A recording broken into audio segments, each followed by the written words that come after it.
Advocate Chandrabhan Athare असतील, माजी खासदार, आमच्या या शोभा तालुक्यातले कॉम्रेड भागवत असतील रणगावचे, अगदी स्वर्गीय कॉम्रेड आबासाहेब काकडे असतील. ही सगळ्या डाव्या मुशीतनं ही मशागत वैचारिक ह्या भूमीची झालेली आहे.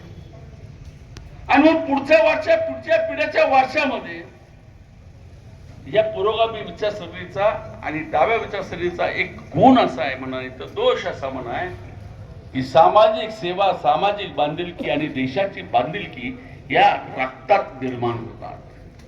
सत्तेवरती लाथ मारण्याची ताकद या संस्कारामध्ये असते. मी हा विषय ह्याच्यासाठी घेतला निलेश, 2004च्या विधानसभेला मी अवघ्या 3000 मतासाठी पराभूत झालो, आमदार केला.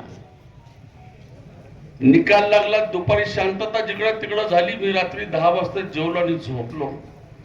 सकाळी 6 वाजता मला फोन आला चापडगावात, या रस्त्यावरच्या सगळ्या टपऱ्या शॉर्ट सर्किटनं पेटल्या होत्या. खरे खोट आहे? तुम्हीच फोन करता. मी रागात फोन ठेवून दिला. कशासाठी? निकाल लागून 24 तास नाही झाला. मी काय हरिश्चंद्र नाही, पण 1 तासानं माझंच मन माझ्याशी भांडायला लागलं की जे संस्कार माझ्या मागच्या पिढीने केले. मताचं राजकारण म्हणजे खरं राजकारण नाही. राजकारणाची व्याख्या अशी आहे की जो कार्यकर्ता स्वतःची क्षमता बौद्धिक असेल नाही तर शारीरिक असेल, सामाजिक जाणीव ठेवून समाजाची बांधिलकी म्हणून जो समाजाच्या आणि अडचणीला हाकेला, सुखाला, दुःखाला धावून जातो आणि समाजातल्या शेवटच्या माणसाला न्याय मिळवण्यासाठी झळकडत राहतो, तो कार्यकर्ता असतो. आणि म्हणून ती जाणीव ठेवली आणि मी 8 वाजता चापडगावला मी गाडी घेऊन हजर आलो. सगळ्या दुकानदारांना भेटलो. मला जी शक्य असेल ती व्यक्तिगत आर्थिक मदत मी सगळ्या दुकानदारांना केली आणि मग 12 वाजता परत घरी जाऊन झोपलो. ही वृत्ती आमच्या रक्तात आहे. आणि मी पारनेरचा आणि पाथरीची तुलना केली, कारण ही भूमी त्याच विचारांची मशागत न झालेली भूमी आहे. पारनेर सेनापती बापट असतील, बाबासाहेब ठोबे असतील, अण्णा हजारे असेल, यांनी राजकारणापेक्षा समाजकारण शिकवलेली भूमी आहे. आणि त्या शिकवणीतला नव्या पिढीतला हा संस्कार निलेश लंके गेली 15 वर्ष घेऊन चालवतोय. एक साधा ग्रामपंचायत सदस्य, एक ग्रामपंचायतचा सरपंच, पुढे जिल्हा परिषदेची पत्नी जिल्हा परिषद सदस्य आणि त्याच्यानंतर ठेत आमदार. तो आमदारकीसाठी काम करत नव्हता. मला नाही वाटत निलेश, खरं खरं सांगितलं तर तू कधी विचार केला नसेल ग्रामपंचायतला उभं राहताना की माझ्या बाप जन्मात मी कधी आमदार होईल. तो आमदार आपोआप झाला नाही. लोकांनी त्याला आमदार केलं. लोकांनी पुढे केलं, सर तुला निवडणूक लढावं लागेल, तुला आम्हाला आमदार करायचंय. आणि आजही लोकांनी पुढे केलं, सर तुला खासदार करायचंय, आम्हाला गरज आहे.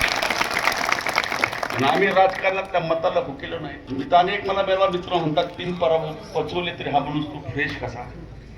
कारण माझा विचार असेल नाही तर निलेशचा विचार असेल. मताचं, गणिताची, राजकारणाची व्याख्या मला मान्य नाही. मग आम्ही ज्या वारसा घेऊन विचाराचा चाललेलो आहे, त्या वारशात समाजातल्या दीन, दलित, दुबळ्या, वंचित वर्गासाठी आपण काम केलं पाहिजे. ही कामाची वृत्ती आमच्या रक्तात आहे. मग हीच वृत्ती आज लोकसेवेतल्या ह्या उमेदवाराची समोरच्या उमेदवारात आहे का, आहे की नाही ह्याचा विचार तुमच्या मनात, मला वाटतं नाही हा शब्द आला असेल. का आला आहे? सेवाभावी वृत्ती सांगितली. कोण गेलं तर निलेश लंकेच्या दारात. लॉकडाऊन झाले, सगळं जग घरात बसलंय, कोणी गेलं आमंत्रण द्यायला. त्याच्या मनात आलं की जग संकटात आहे, माझ्या पारनेर तालुक्यातला माझा माणूस संकटात आहे.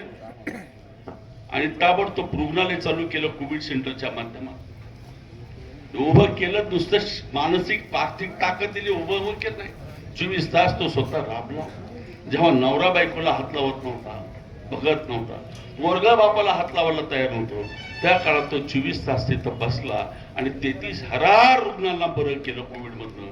हे राजकारणासाठी, आता राजकारणासाठी नव्हतं केलं. त्याला माहित नव्हतं की आपल्याला कोविड नंतर लॉकडाऊन उठलं, आमचं होईल, लोकसभा होईल, पक्ष फुटतील, भांगडे होतील, मला खासदारकीला उभा करावं होते. ही वृत्ती आमच्यातली. आणि मग तुम्हाला असा खासदार आहो की नाही हे ठरवणं ही निवडणूक. खासदार लंकेनं करायचं नाही. आता माझ्या अगोदर सगळे बोलले की 5 वर्ष ज्यांनी या भागात लोकसभेचा सदस्य म्हणून तुमचं आमचं काम करण्याची भूमिका घेतली की ज्यांना तुम्ही ती भूमिका दिली, त्या माणसानं 5 वर्ष प्रामाणिकपणानं तुमची बांधिलकी मानली का? त्या माणसानं तुमच्यासाठी प्रश्नासाठी जाणीव ठेवून वेळ दिला का? ज्या रस्त्याच्या घोषणा केल्या त्या रस्त्याच्या संदर्भात पण तुमच्याकडे आलेत का? पाण्याच्या संदर्भात पाटकर मामा बोलले, अशोक मामा बोलले, त्या संदर्भात एखादी निदान 200 म्हणून तरी बैठक घेतली का? मग हे कशासाठी खासदार केले? खासदाराचं काम काय लोकसभेत? इथं माझे व्यापारी बसलेत, माझ्या व्यापाऱ्यांना जीएसटीचा किती त्रास होतोय हे व्यापाऱ्याला माहिती आहे. मग ते माझ्या भागातल्या माझ्या मतदारसंघातल्या व्यापाराच्या अनुषंगानं त्याच्या जीएसटी साठी मला काही करता येईल का? ही भूमिका खासदाराची. तो खासदार परत आमच्या व्यापाऱ्यांकडे आलाय आणि शेवटच्या व्यापाऱ्यांना एकत्रित घेऊन बसलाय की अरे बाबा हो, तुमच्यामुळे मी खासदार झालो, तुमच्या व्यापारातल्या अडचणी काय असतील तर मला सांगा. एक दिवस मेडिकल असोसिएशन बोलू, एक दिवस कापड असोसिएशन बोलू, एक दिवस किराणा मर्चंट होलसेलचे असोसिएशन बोलू, त्या सगळ्या संघटनांना बोलू. बाबा सांगा हो, मी सगळ्याचा खासदार आहे, मी कुठल्या गटाचा वर्गाचा नाही. तुम्ही व्यापारी वर्गातले माणसं आहेत की ज्या व्यापारामुळे समाजाची अर्थव्यवस्था चालते.